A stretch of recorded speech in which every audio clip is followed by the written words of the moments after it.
We have a 49ers news alert to get to early on a Wednesday. You're watching the San Francisco 49ers Report by Chat Sports. I'm Chase Sr. Appreciate all of you for watching. The news alert that we're touching on, Brock Purdy's elbow surgery being delayed because of inflammation. He was supposed to get that procedure done today in Dallas, but now he is going to meet with this doctor in early March, and hopefully he gets the procedure then. A lot to talk about with this, and I'm very concerned. But first, make sure you subscribe to the channel, because when big news happens, we cover it in depth better than any other YouTube channel covering the Niners on the daily right here on the 49ers Report, and we're 1,300 subscribers away from hitting another milestone of 80,000 subscribers. So this alert coming in from Tom Pelissero of the NFL Network late on Tuesday, and it came as a surprise because during our live show, we had talked about how Brock Purdy was going to be in town right down the road from the Chat Sports studios and get that elbow surgery here on Wednesday, February 22nd. It's no longer going to happen. Pelissero saying that Brock Purdy on Tuesday visited with Dr. Keith Meister, who recommended postponing surgery because of ongoing inflammation in Purdy's elbow per sources. They'll reconvene in early March. All signs continue to point to a UCL repair that would have Purdy ready for the 2023 season.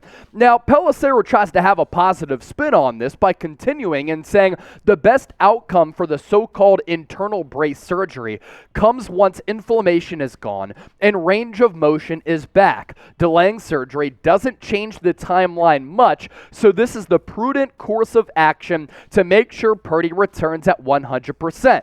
Now, you could try to tell me that everything is okay with Brock Purdy's elbow surgery being delayed. There's absolutely no way that this is a good thing. And don't try to spin it as a positive that Brock Purdy and that timeline isn't being delayed at all, because there was already a tight timeline for Purdy to be ready for the start of the 2023 NFL season. And now for Purdy, the elbow is clearly still bothering him. The doctors are concerned about that inflammation in his elbow. And by delaying the surgery, how does that not delay the timeline of when Purdy can come back and potentially be the team's starting quarterback in 2023. I just don't see a world in which this makes any sense. And going into this procedure, yes, he was consulting with some of the best medical professionals in the sports world, linking up with the Texas Rangers team doctor to have this surgery done. But heading into it,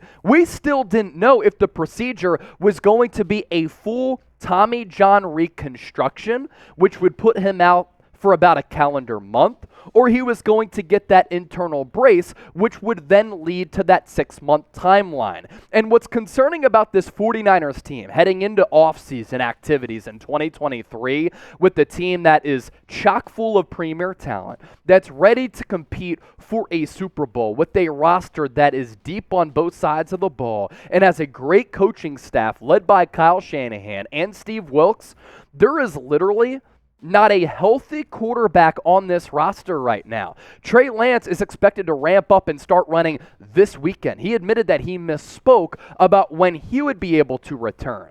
Brock Purdy isn't going to get surgery until at some point in March, and Jimmy Garoppolo is going to be a free agent, and he's coming off that foot injury where he wasn't even ready to compete and play in the NFC Championship game. So there's a massive question mark at this quarterback position. Unfortunately for San Francisco, this has been the reality for this organization over the last several years, especially since Kyle Shanahan took over as head coach in 2017, and it's really one of the only question marks on this roster. Count me in as being concerned with this Purdy surgery being delayed. Honestly, if I'm Purdy, I might look out for what's best for me. If I need to get that full reconstruction and I'm going to miss all of 2023, I'm doing it if it benefits my career. Still a lot of thoughts to get to on this subject matter, but first, I'm concerned. Does this development for Purdy concern you? Give me a Y for yes or an N for no down below. As for how this pertains and how this involves Trey Lance, Trey Lance has a great opportunity here. I don't see how Brock Purdy starts the season for the 49ers week 1.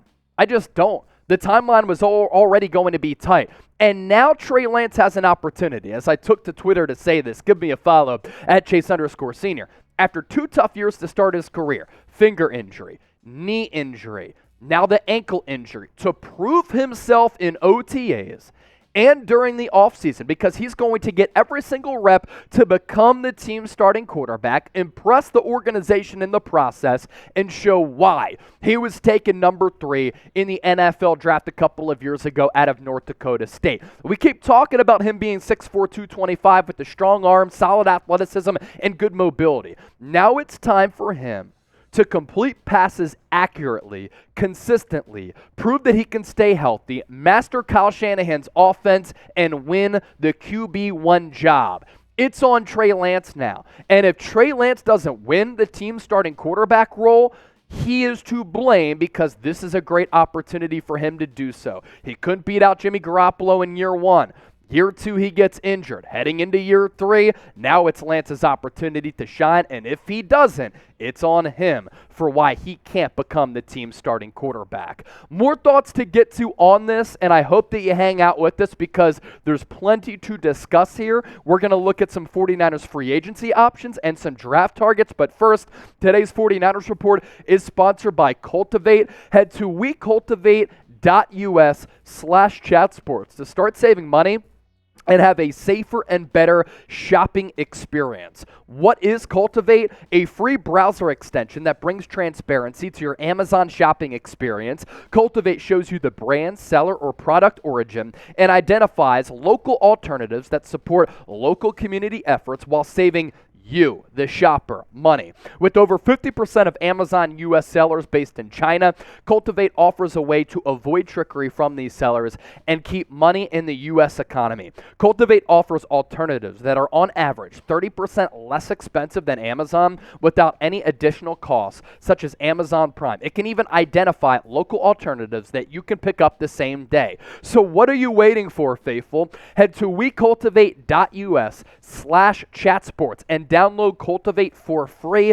Let Cultivate bring transparency, savings, and community support to your Amazon shopping journey. Support the show and download it with our link. It's down in the comment section as well as in the description of this video. One more time, Cultivate finds the best prices, and you have a safer shopping experience by heading to wecultivate.us/chatsports. Now let's shift gears to Trey Lance here. What does this mean for Trey Lance? Has an opportunity to become the team's starting quarterback. And I have concerns about Lance as a player. I'm also intrigued by him as a quarterback. Some worries here to my right. Injuries are obviously a concern. Finger issue, knee issue, ankle issue. Lack of experience, also a concern. 21 starts going back to 2019 and heading back to 2016. As pointed out by Dan Orlovsky, in real live game action, he's only thrown about 420 passes. He's a raw quarterback who needs experience and reps, yet throughout the first 2 years of his NFL career, he hasn't gotten those aforementioned reps. He played 1 game in 2020, his final season at North Dakota State, because the season was cut short due to COVID. So he didn't get that necessary experience, and he was playing at the FCS level. In his NFL career, only 4 NFL starts, and accuracy, his throwing mechanics, do remain a concern. But why Lance is intriguing and why I've continued to voice my positive spin on Trey Lance is because I think that he, down the road, with reps and experience, can show people why the 49ers took him at number 3.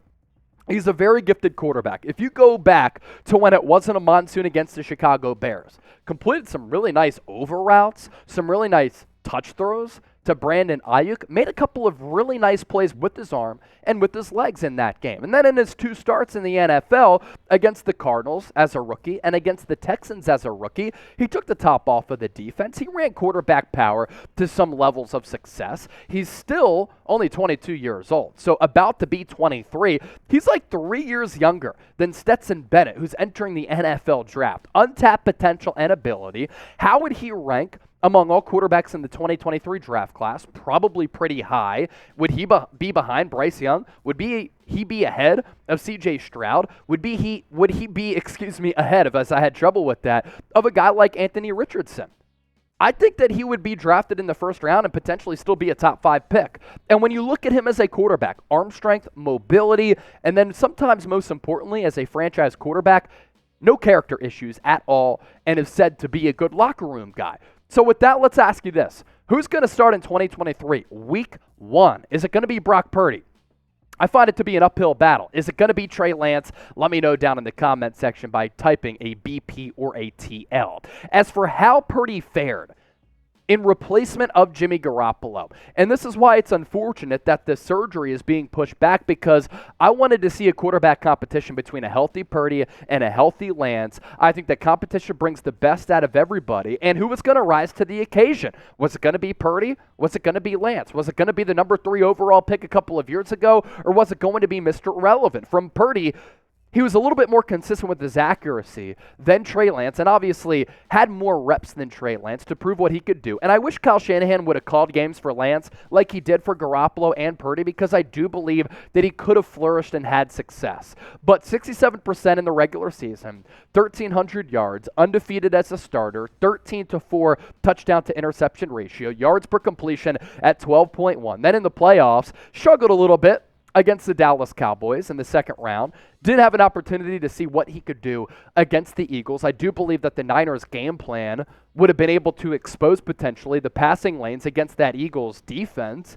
And against the Seattle Seahawks, a little bit rocky to start, but then finished the game really strong, and I thought he played really good football. But with Lance, there are concerns, and with Purdy, there are concerns. So now, do the 49ers need to bring in a backup quarterback who is a veteran, just in case both of them either can't play or aren't good or aren't ready to lead a team to a potential Super Bowl run?